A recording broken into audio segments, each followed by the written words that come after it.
The death of Osama bin Laden marked the end of a long battle, but not the war.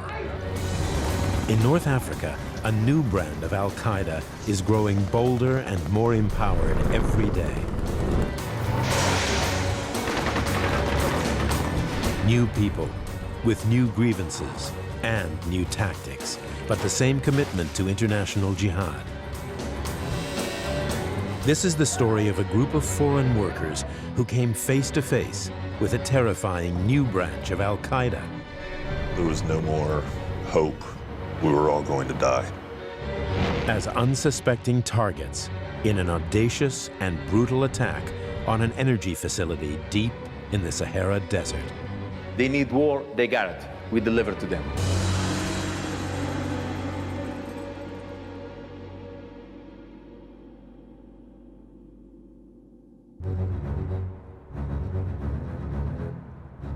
Deep in the Algerian Sahara sits In Amenas, a remote natural gas facility in almost total isolation.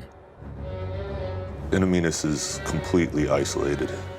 When you're outside the base, you can look 360 degrees around and all you see is sand dunes everywhere. It's like the surface of Mars.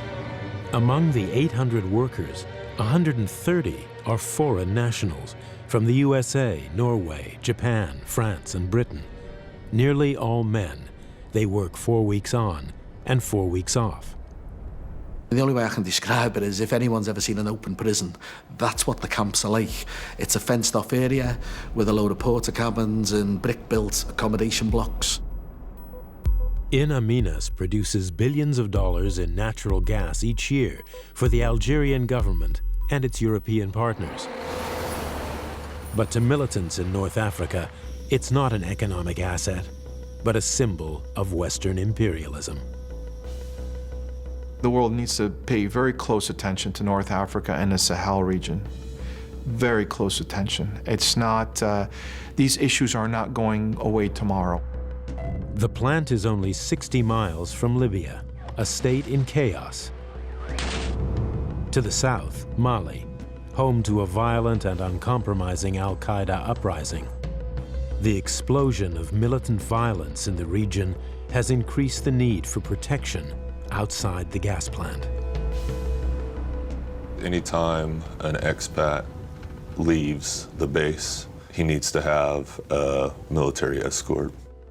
The military or the gendarmes, they sit at the 2 vehicle checkpoints, and if we drive to a well site, or we go up the pipeline, or we drive to the airport, they come with me. 4 years ago, it was 3 vehicles to take you up the pipeline. In the last 12 months, they've increased that to 10 vehicles. Although when foreign workers leave the site, they enter a militarized zone, inside the plant, the volatile natural gas makes firearms a hazard, so there are no armed guards. I couldn't believe how inadequate that system was compared to other sites that I've worked in the world. This decision to have no armed guards on site concerned many workers. We were looked upon as a very vulnerable and easy target. Gary Barlow, a 49-year-old systems engineer, was very concerned about the unrest in the region. He sent an email to his sister in the UK. Don't say anything to Mum, but the situation is getting dodgy here. Local drivers have been on strike for 6 months. They're now on hunger strike. The place is practically crippled and can't go on much longer. Al-Qaeda are starting to settle in nearby Mali.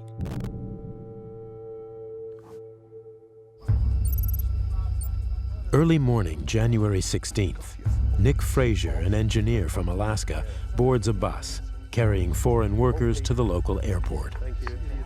Just like always, some of the guys were banging on the windows and teasing us and razzing us, just like normal. Anytime that we left the base, we would have to be escorted, and it was Paul that would arrange that for us. Paul Morgan is responsible for the safety of the foreigners, but lax security policies are a grave concern, so much so that he had requested a transfer. This is his last trip to the airport. Paul wasn't allowed to carry a weapon. None of our security staff were allowed to carry weapons, only the military and the gendarme.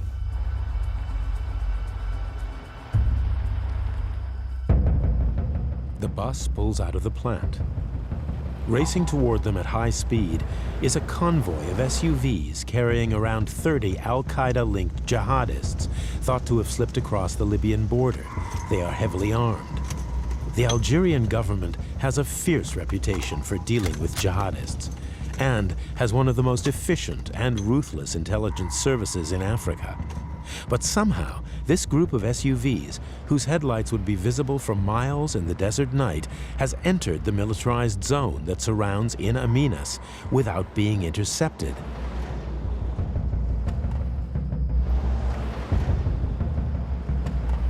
The bus has only managed to drive a few hundred yards before running into the terrorists.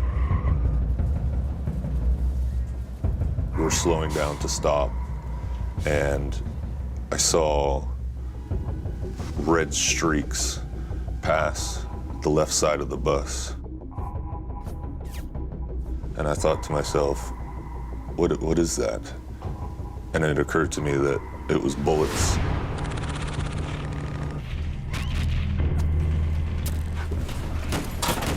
You could see a silhouette of the vehicles in front of us and the guys leaping out from their cars. One individual hadn't moved, hadn't leapt from the vehicle. And I had a good idea of that it was probably Paul.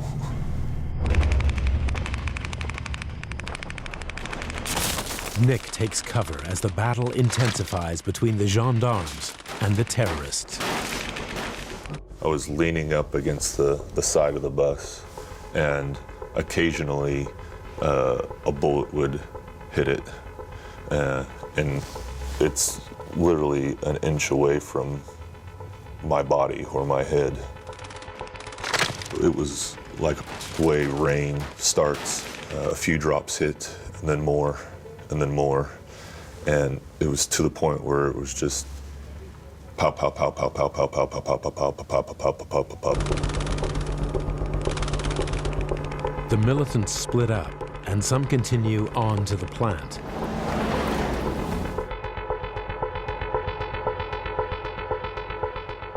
Back at the Bas de Vie, the living quarters for foreign workers, Stephen McFall, an electrical engineer from Northern Ireland, is on his way to breakfast. My first thought was it was a military exercise which had been taking place in the area. But as I looked into the night sky, you could see red traces going through the sky, which to me was a sign of live munition getting fired.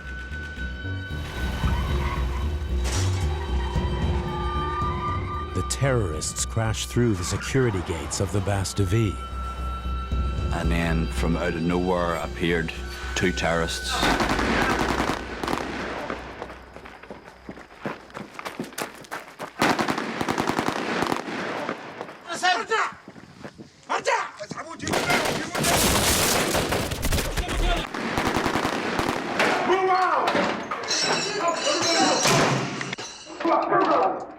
We could hear them starting to smash windows and doors of the accommodation blocks, which were obviously close by. So at that point, we knew they were systematically starting to go through each of the accommodation rooms, and it was only a matter of time before they had came to the accommodation that we were hid out in. 5 kilometers across the site is the central processing facility. This highly combustible plant pumps enough gas for 4.4 million homes a day. Dave Murray, a well technician advisor, hears the distress alarm. We have power cuts A lot of the time, it could be a problem on the plant, it could be a problem on the pipeline, it could be a generator fault. Having a blackout is not unusual. I went outside because it's good to look how big the flare gets. Sometimes you can work out what the shutdown is by the size of the flare. The huge gas flare indicates the plant has shut down. The workers follow their training protocol and gather at the muster point. Steve Wysocki, an engineer from Colorado, immediately senses this is more than a training exercise. The security guards for the plant, under normal conditions, would come to account for everyone at the muster points, and they did not show up. We started hearing people that weren't supposed to be on our radios using our radios. One of the guys had a radio switched on, and it came through on the radio that the Baz de Vie was under attack. Then somebody suggested that we shouldn't be outside. We should go back to the office buildings, hide ourselves in the office buildings, because that's what we've been told to do. Dave and Steve are back inside their offices when they hear the terrorists smashing doors in their search for foreign workers. I recall a lot of shouting and people running around. I saw a guy wearing a headscarf, realized that this person did not belong at our location. I turned and ran.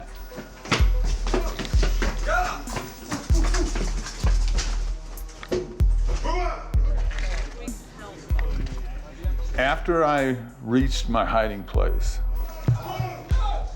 I realized that I was hearing my boss and friend, Gordon Rowan, responding to what had been a question. And his response was that I'm Gordon Rowan, I'm an American. And a terrorist replied to him, "You are welcome then." And Gordon was, at that point in time, let off. Gordon Rowan, an engineer from Oregon, and Gary Barlow from the UK are not able to hide in time. Gary was standing too far away and he just didn't have time to get anywhere. He just couldn't get out of sight quick enough, and the terrorists seen him. Gary just said nothing. He just walked towards them. It was bone-chilling to me to know that my longtime friend had just been captured.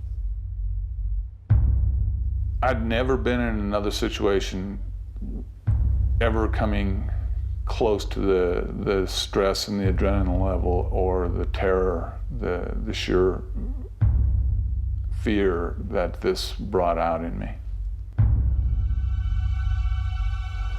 100 meters from Dave and Steve's office, Kevin Graham, a metering engineer from the north of England, hears a strange noise.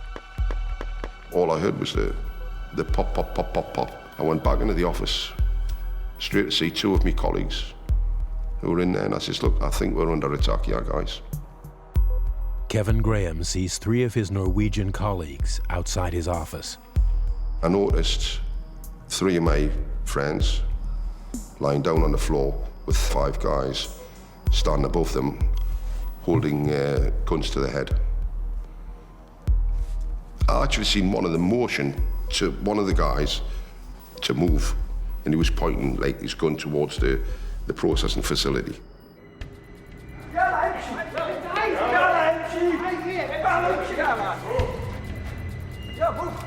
The Norwegians are taken to the control room of the processing facility. Over the open radio, Wysocki hears the commotion. They were speaking very fast, so the guys that spoke good English that worked with us, they tried to translate it. The terrorists did want to figure out how to restart the plant, and they wanted somebody to come to the control room and show them how to restart the gas facility. Get down! Down!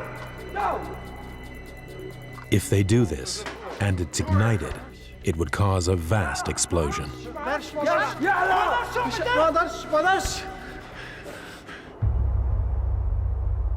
Down at the living quarters, the hunt is on for foreign workers.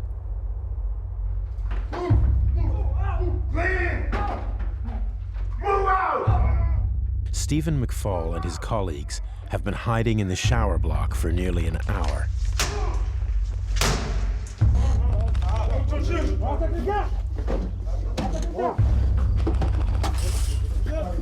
They pulled me from the room, put me on my knees just outside the accommodation, told me to put my hands behind my head.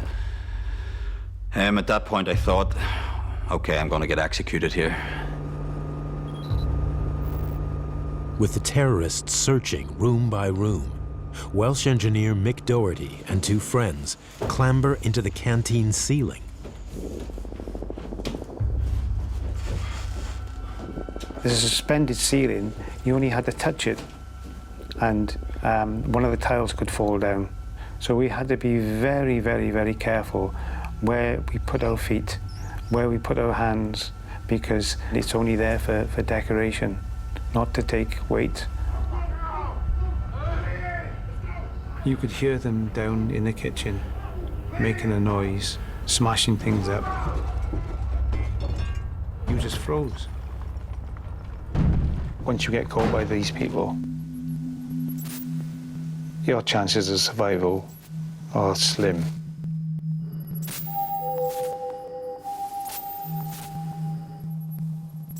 Throughout the sprawling 8-kilometer gas plant, foreign workers in hiding begin communicating by text.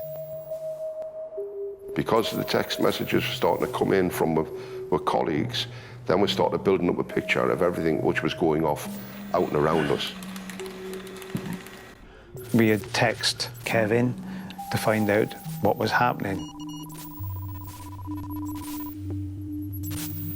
They told us, whatever you do, keep out of the way, keep hiding. This is a big terrorist attack.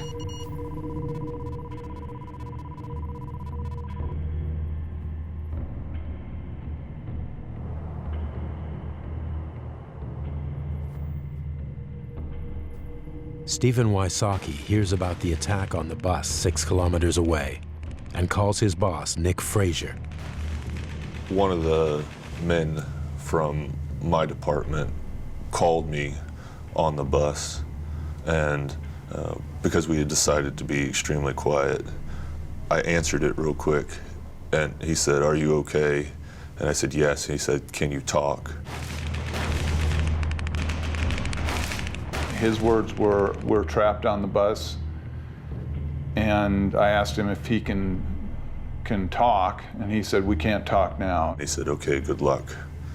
And so I hung up with him, and at that point I thought, okay, now at least everyone knows what's going on. It made me feel a bit better. It never crossed my mind to ask him, "Are you in danger?" Because I was very much in the bus, and it's only the bus that's getting attacked. So after about 40 minutes, you could hear the gunfire getting closer and closer and closer to the bus. Bullets were hitting the side of the bus and coming through the windshield. And then all of a sudden, you could hear a giant explosion.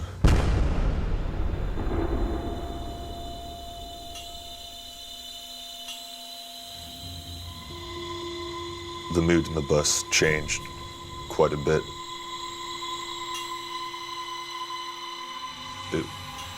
There was no more hope. There was just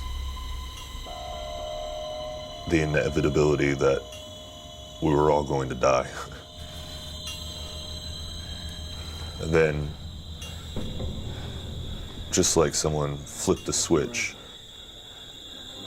it was really, really quiet.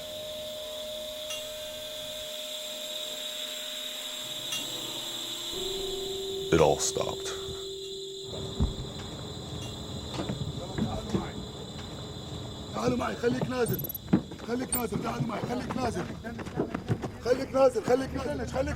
Nick Fraser and all the passengers on the bus are escorted to safety by the Algerian army. And that's when the military told us the base and the plant had been captured. And we got confirmation that Paul had been killed. Paul Morgan is the first fatality. He had repeatedly complained that security at the plant was inadequate. Just 3 days before the attack, he met with colleagues to tell them he was leaving. He felt the foreign workers were not safe and was frustrated that he could no longer do his job properly. The world's media are waking up to a new story, and Kevin's son sends him a text. We had news coming through that somebody had been killed, but we didn't have any names. I got the confirmation from a friend of mine who was on the bus that it was Paul.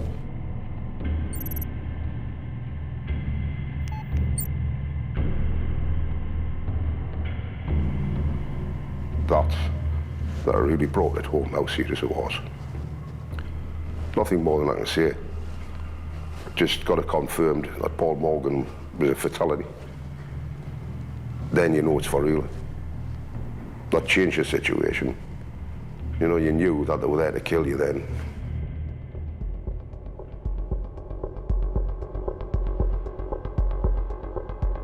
The terrorists search the site quickly and methodically. They seem to know the layout of the buildings. One group takes foreign hostages deep into the central processing facility, while the other group at the Bastavie living quarters round up over 30 foreign workers. They assemble them in a central plaza.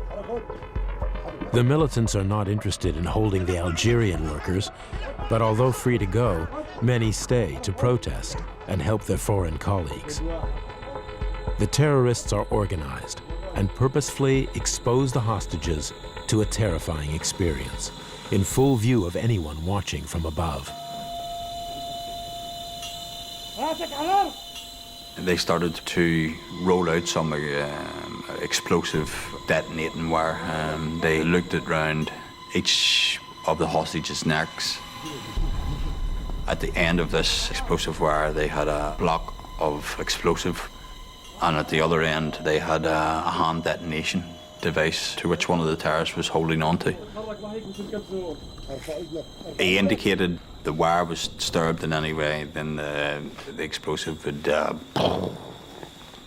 even a slight movement, then you were having to consider the person which was to your left or your right, because the loop would have tightened on their neck. The terrorists reveal their identity to the hostages as the Signed in Blood Battalion, an al-Qaeda offshoot that has established a base in northern Mali, a mixed group of jihadists from Tunisia, Mali, Libya, and Niger. Interpreting was not anyone from the region, but a pale, slight young man wearing John Lennon-style glasses. The Canadian terrorists proceeded to tell us that they were al-Qaeda. They did not want to harm anybody, but they wanted to have safe passage with the hostages to the In Amenas airport. From there, they wanted a flight to take the hostages to northern Mali, which a region they now control. And from there, they would negotiate the prisoner exchange for al-Qaeda prisoners held throughout the United States. The 22-year-old Canadian is a convert called Christos Katsarubas. He orders the hostages to tell the world about the raid. At 6 a.m., a Mauritanian journalist gets a call from the Signed in Blood headquarters in Mali. 2 minutes après, je reçois un appel et c'était effectivement Jules Habib lui-même qui m'appelle. 2 minutes later, I got a call from Jules Habib himself. Voilà, il me dit, donc j'ai essayé de te joindre pour te dire que nous He said, I am calling to tell you that we have just launched an operation in southeast Algeria and have taken over 40 hostages from different nations. Nous avons attaqué l'une des bases les plus importantes We attacked one of the most important bases of the oil and gas industry in Algeria. pétrolière et gazière en Algérie.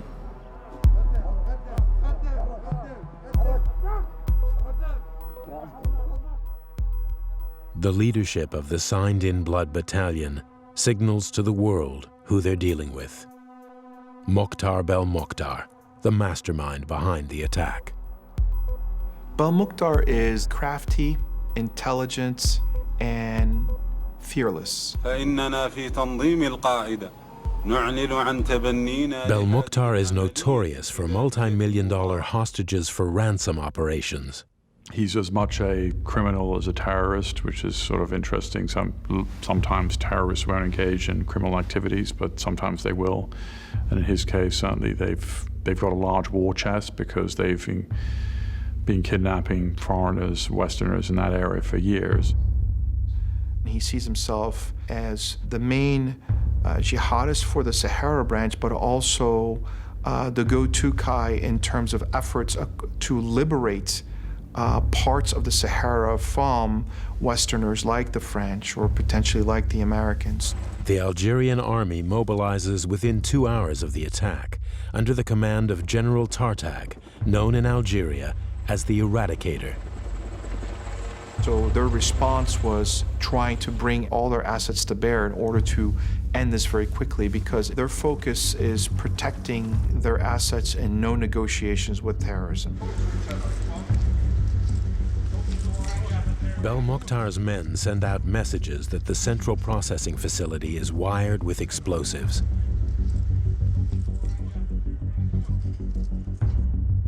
One of them orders captive systems supervisor Gary Barlow to call his wife Lorraine in Liverpool.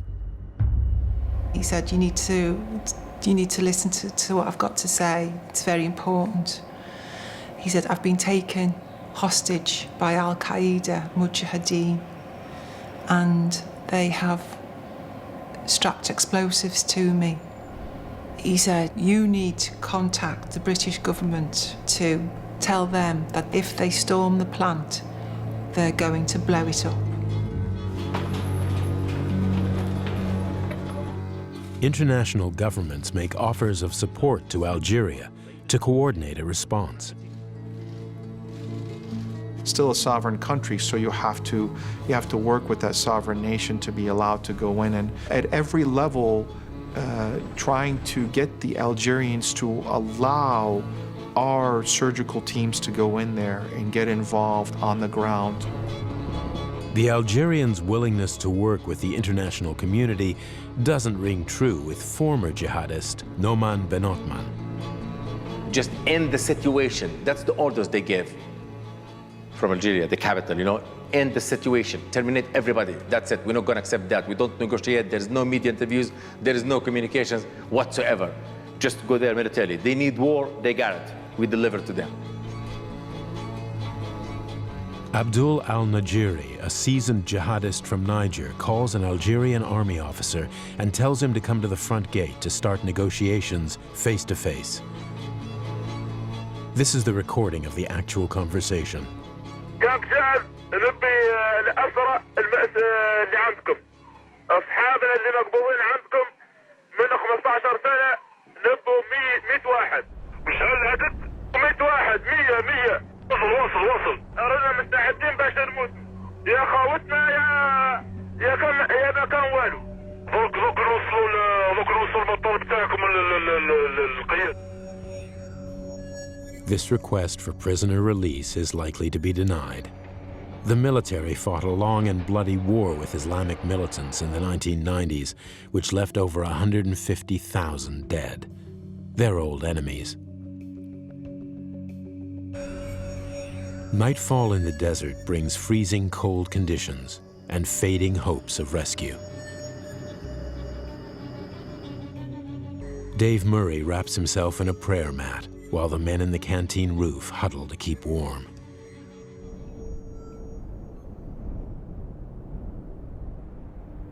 I was staring up into the night sky, which was crystal clear. Thinking the worst, I was thinking, okay, have I got my finances in order at home?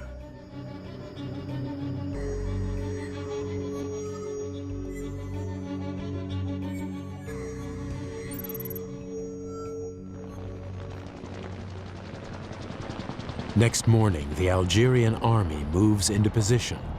6,000 soldiers, helicopter gunships, and special forces.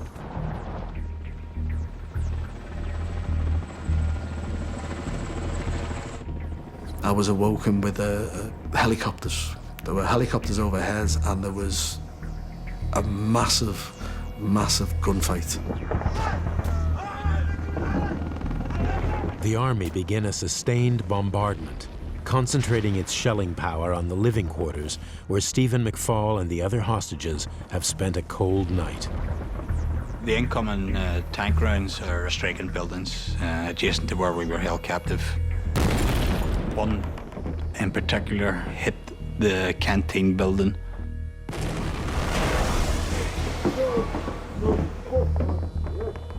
Those explosions were so big that it wasn't going to kill one of us, it was going to kill the whole three of us.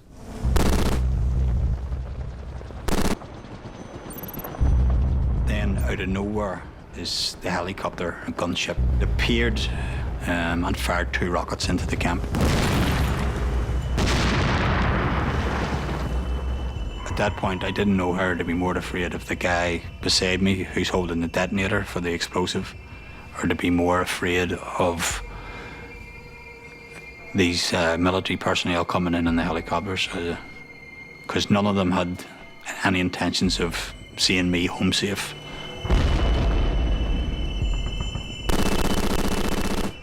The hard and fast response of the army provokes the terrorists to make a series of calls.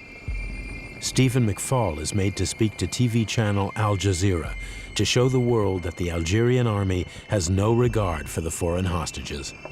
This is the actual recording.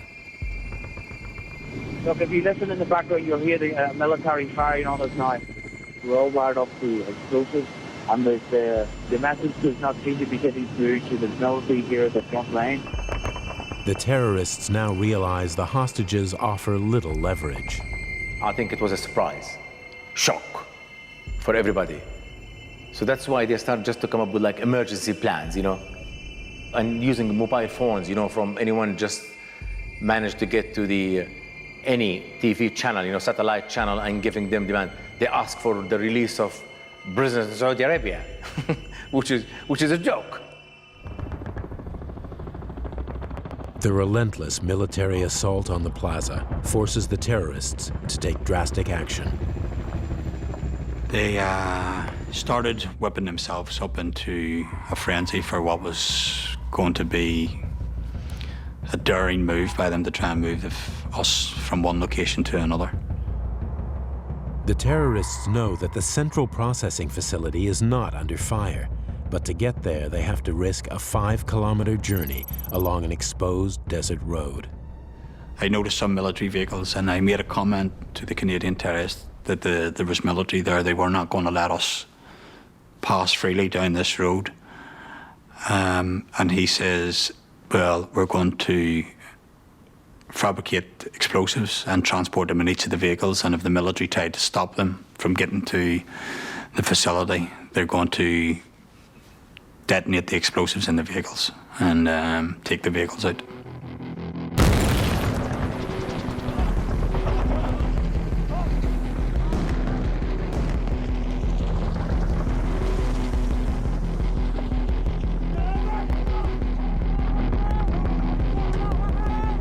The jihadists force the hostages into 5 SUVs and head toward the central processing facility 5 kilometers north. Their gamble is that the army won't attack the plant, Algeria's most valuable asset.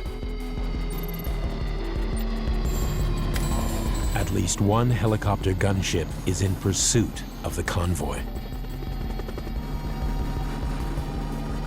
The seat behind the driver was the Canadian terrorist, and he had held on his lap this explosive device that they had constructed.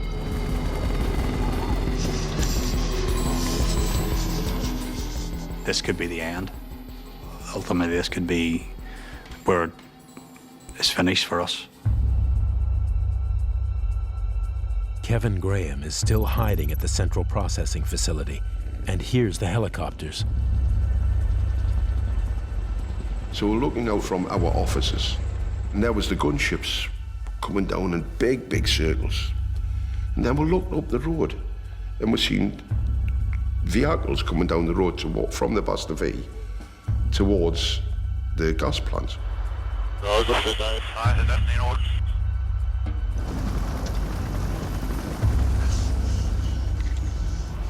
One of the vehicles in the convoy has went off-road almost immediately after exiting the camp. Then the bullets from the gunship striking the vehicle. And we're watching the helicopters and then just open fire.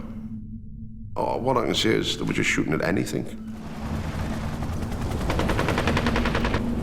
At this point, I look out the rear window and I see a low-flying helicopter gunship coming in.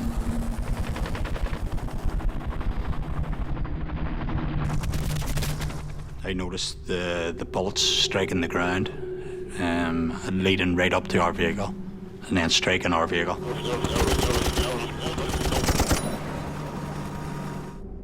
Only meters from the central processing facility, McFall's vehicle comes to a rest on its roof. We're starting to cheer. Go on, shoot the bastards, kill them. No, but we're thinking that these are terrorists.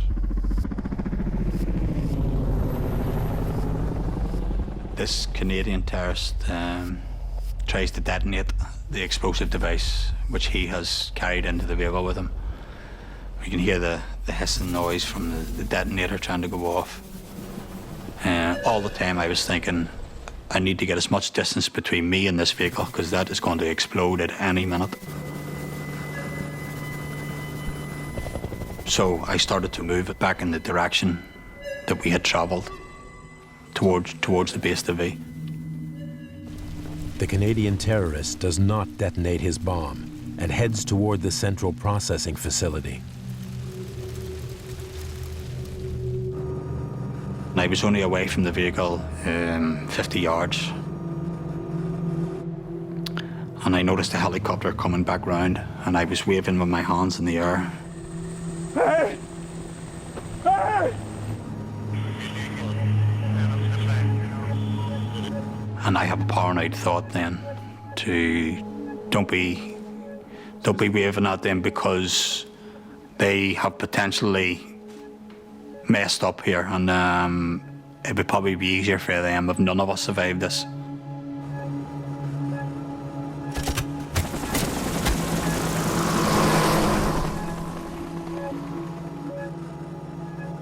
Once it was over and started running, what I run towards is just carnage.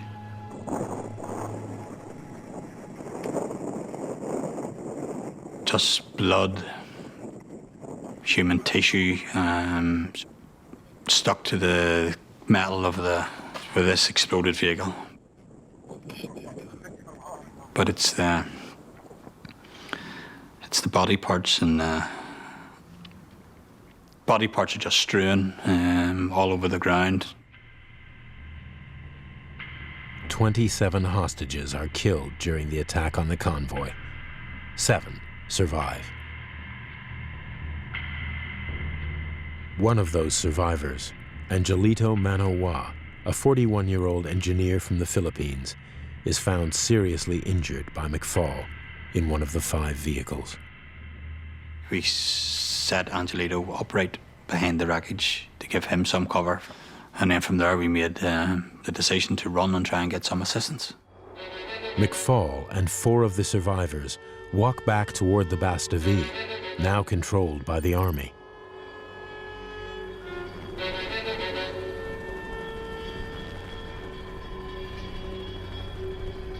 I took my top off to indicate to the military that we weren't terrorists and we didn't have explosives strapped to us. McFall and the other workers asked the soldiers to help Angelito, their injured co-worker. We were telling them that there's 2 injured people just not far away for they need to go and retrieve them from this thing, but they refused. They just point blank refused. Severely injured Angelito stumbles in the opposite direction into the central processing facility, which the remaining terrorists control. When it first hit me that it wasn't just terrorists that was in them vehicles coming down from the Bastille, was when I seen Angelito walk through the gate. Well, that got me thinking, bloody heck, where's Angelito come from? Angelito needs urgent medical attention. Kevin Graham decides to break cover to find his friend David Murray, who has first aid experience. I heard somebody calling my name. I still stayed where I was, even though I recognized the guy's voice. Look, I need your help, man. Got to the end office, and I thought it was the closest one to his desk. I'm thinking, he's got to be in there. Davey, you in there? I stayed where I was. Davey! And then I was kicking all the doors, banging on all the doors, screaming, shooting, come on, get out, you little scout sod, I know you're in here. Come out, come out. I don't know whether he had one of the terrorists, had the gun on him, asking him, shout your friends out, bring your friends out. I'll give him his due, like, he wasn't taking just me as being safe, like, you know. Until I had to virtually swear blind that it was me. Honest to God's truth, mate, there's no terrorists here, it's just me. I'm sure his words were, there's been a massive explosion outside, vehicles have been blown up. Can you come and help us? We've got 2 injured guys. We need you to help. Oh, come on! Eventually, I knew there was no one with him because of what he was shouting.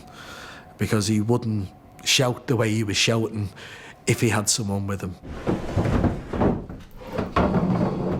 So then the little click of the door clicked, and out he came.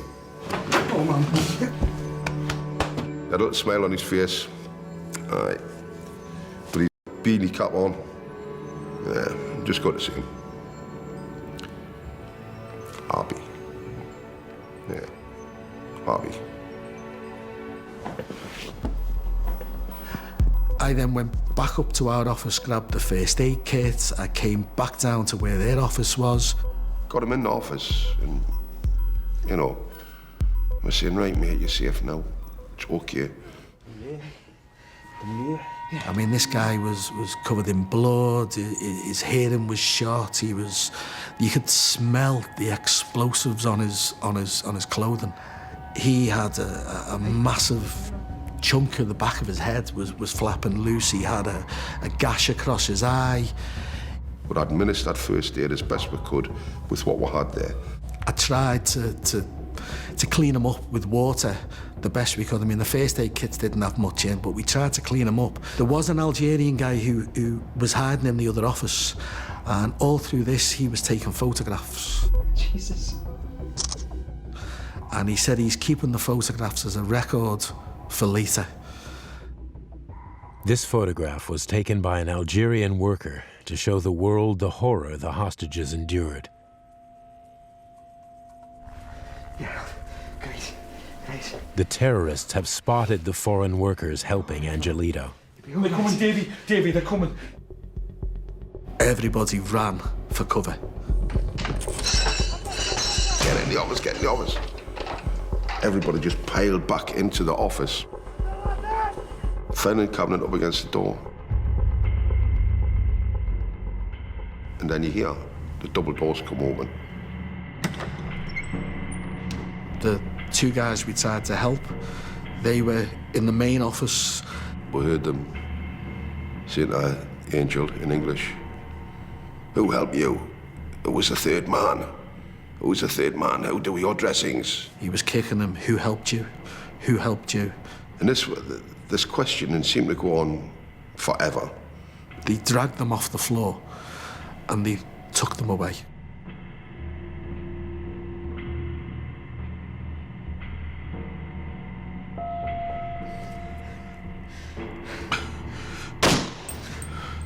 We heard 2 shots fired.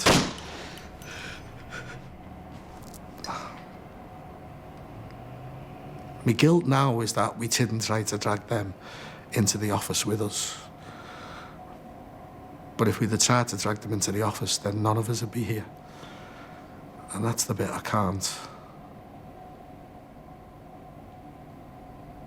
And people have told me, no, you've done the right thing. You looked after the 8 guys who have survived.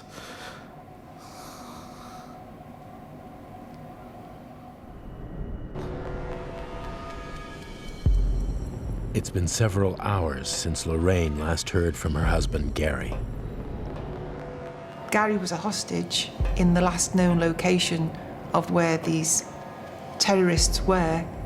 Please, God, let Gary still be alive. Please, God. You try to think as positively as you can when you are in these dire situations, but your mind does wander to very, very, very dark places. Especially when you're tired. And those dark places are brutal, horrible. You don't want to see the pictures that goes on in my head. International efforts to be kept informed in advance of Algerian military action are ignored, and diplomats struggle to gain access to the region. It's the end of day 2 of the siege, and the foreign workers in hiding have given up all hope of rescue.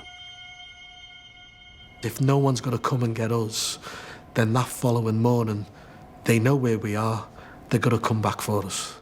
It's stay and take the chance or go through the fence, so it was decided to go through the fence. The most fearful point I had during this whole time is when we actually left that office, in case one of them was still sitting in there, and when we got out there, they just started popping us. We went out through a side door, and we went through where the yard was. We managed to pull the razor wire up enough so people could slide through. And there was 8 of us that left that night, just heading away into the blackness, into the darkness. So gets this mound, cigarette, and they go, no, you can't have a cigarette. Light travels so far in the desert, which is quite right. I saw that. Past the road, like, you know, keep my hands over and all that. We were actually doing something, instead of sitting there waiting for somebody who was never going to turn up. So I felt good. As Dave and Kevin's group wander the desert all night, Steve and several others prepare to break cover. We could not stay another day, we could not stay another night, because we were going to be found. We grabbed some water. I think there was some snack food that we grabbed and a couple other things, and we went through a fence. It was the best feeling that I'd ever had.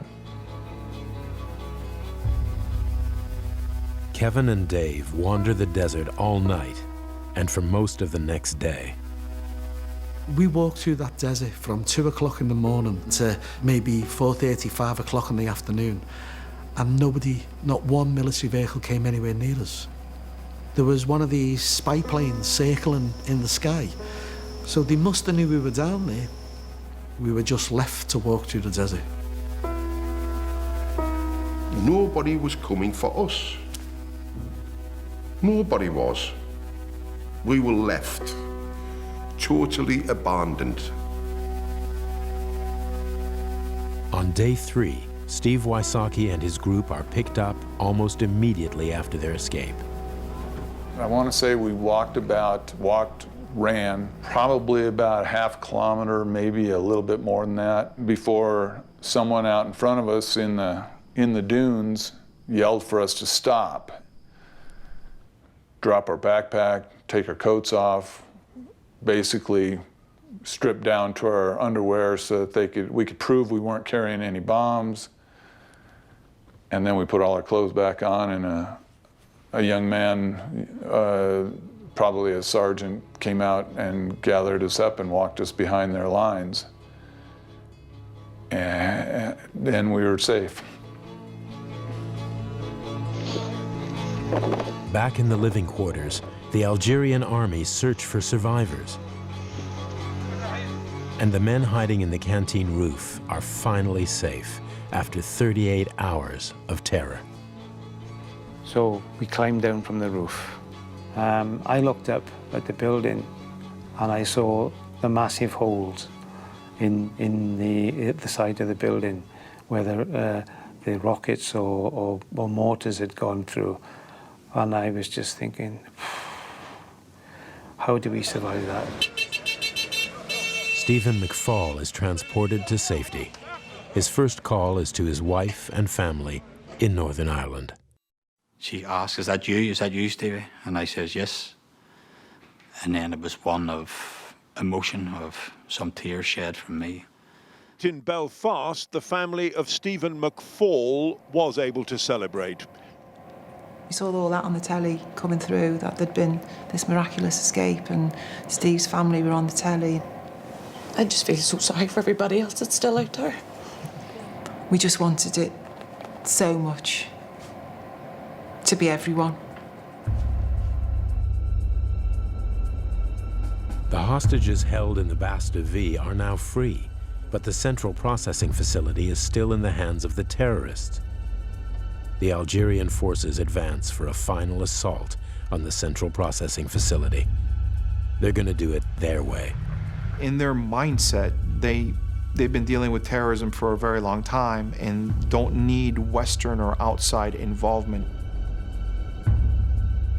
There are 7 hostages, American, British, and Norwegian, still being held at the gas plant, the terrorists' last bargaining chip.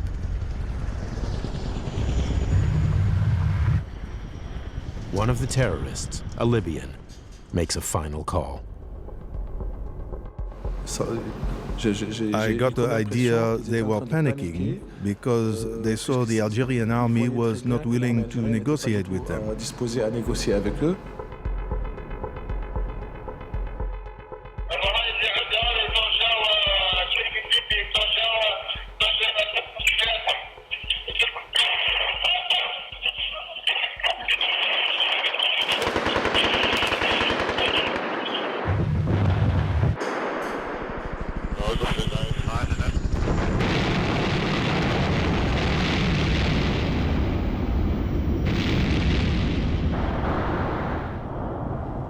There was an explosion, a massive, massive explosion. The ground shook. We knew the explosion had come from the CPF, which at this point was 15, 20 kilometres away because of the distance we'd walked.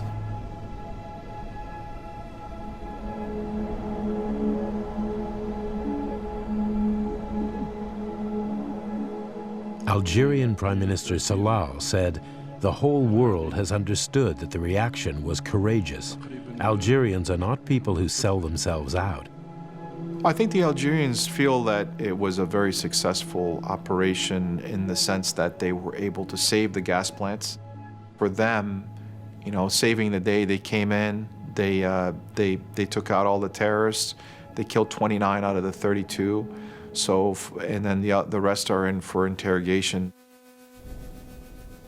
Mystery still surrounds who blew up the plant, but the Algerian government have declined to comment. Gary just went to work. He just went to work, like everybody else. You don't get kidnapped by al-Qaeda and murdered when you've just gone to work. Not supposed to happen. For the survivors and victims' families, there are many unanswered questions about the actions of the Algerian government and how a raid of this scale could happen in the first place. How could 40 terrorists in 8 vehicles with all the armory that they had travel from wherever they did, either Libya or Mali, not get detected? Nobody's told me a list of people who's died, where they were killed, where they were taken from. The only way I can find a list of names is that they built a memorial. It was all these colleagues that I'd worked with for years had become close friends. It just went on and on and on, one after another, names of people you'd work with that you knew. And he'd been shot, he'd been blown up.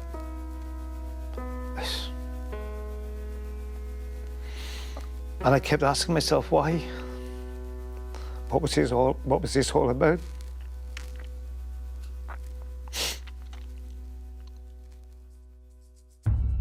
Despite continued unrest in North Africa, the gas plant is back up and running. Belmokhtar, the mastermind behind the attack on In Amenas, is now on the FBI's most wanted list with a $5 million reward for his capture. He is thought to be living in northern Mali and is described as the most dangerous man in the Sahara. If I were to guess, I think Belmokhtar considers probably In Amenas a partial success. Belmokhtar will continue to be a significant operator in the Sahara. Expectations, I would expect additional spectacular attacks. I think there'll be some targeting of important assets that the French own, like their uranium plants. So I don't think Belmokhtar is going to stop anytime soon. And he's certainly making a name for himself.